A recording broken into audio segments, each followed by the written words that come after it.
Next, a tie down on the deck of a sailboat consists of a bent bar bolted at both ends, as shown in the figure. The diameter d sub b of the bar is 6 millimeters. The diameter d sub w of the washers is 22 millimeters. And the thickness T of the fiberglass deck is 10 millimeters. If the allowable shear stress in the fiberglass is 2.1 megapascal, and the allowable bearing pressure between the washer and the fiberglass is 3.8 megapascal, what is the allowable load on the tie down? So, ilista natin yung mga allowable natin. So, sa shear, we have 2.1 megapascal. And then for the bearing, that is 3.8 megapascal. Okay, so unahin muna natin yung para sa shear. So if you will observe, titigan natin ng maigi yung ating figure, no? Para malaman natin paano ba nangyari na nade-develop yung shear. So if you will focus on this one, paano ba magkakaroon ng shear dun sa fiberglass? So meron kang force P being applied dito. And since connected siya with this bar in this setup, so ang mangyayari niyan, mahati yung force dun sa dalawang bar. So, ang magiging tensile load dito, kung ita-transfer natin si load P papunta dito sa mga bars na to, magiging P over 2 yan, kasi maghahati sila. And then ito, P over 2. So ngayon, ang nagiging demand ng isang area natin is P over 2. So, sulat na natin yan sa left side ng ating inequality. Meron tayong demand na P over 2. Hindi siya dapat lumagpas sa capacity sa shear. Ito yung given nating allowable stress sa shear. Take note, di ba, pag nagko-compute tayo ng force, given tayo ng stresses, so that is simply the stress times the area. So, dito natin isusulat ngayon yung allowable shear stress na 2.1. Ngayon, ano ba yung area na nasasubject sa shearing?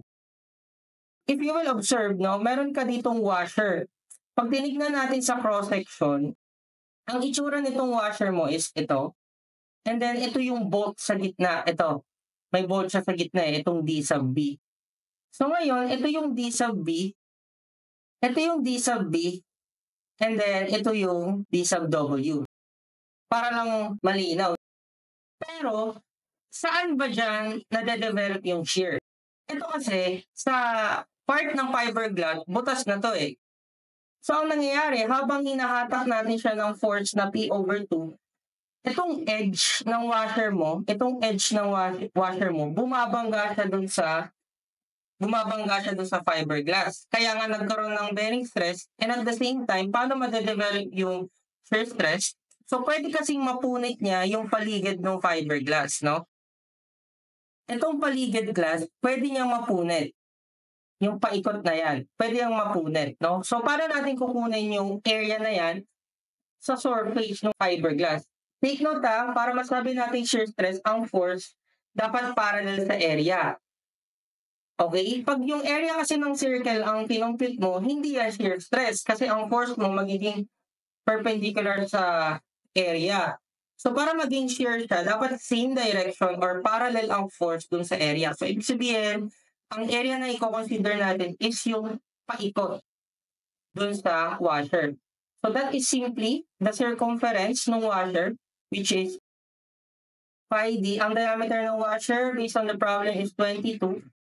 And then, ang thickness, kasi paikot siya, imagine, sa cylinder, para makuha mo yung lateral surface area ng cylinder, di ba? That is simply rectangle na ang dimension is yung circumference by thickness. So, ito ngayon yung lateral surface area ng ating cylinder. So, that is simply pi dt times thickness of the fiberglass deck, 10 mm. So, therefore, makukumpute na natin yung value ni force P. Okay? So, tingin tayo sa calculator. So, 2.1 times pi dt times 2. So, ito ngayon yung force para hindi malagpasan yung ating allowable shear stress. That is 2902.831612 Newton. Okay? So, hindi pa tayo tapos kasi kailangan natin i-check din yung bearing. So, paano naman yung bearing? So, take note, pag sinabi nating bearing, you have one surface na bumapangga on the other. So, in this case, itong surface na to, bumabangga siya dun sa fiber deck. Kaya, for bearing, ang area na i-consider natin is yung area no annular region, which is simply pi over 4 times outer diameter squared minus inner diameter, which is 6. So, therefore, makakompute na natin yung value ni force P. So, 3.8 times pi over 4 times 22 squared minus 6 squared. Okay?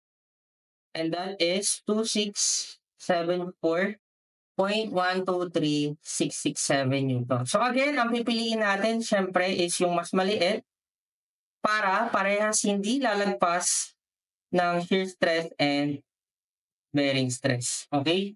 So our answer is letter D, 2674 Newton.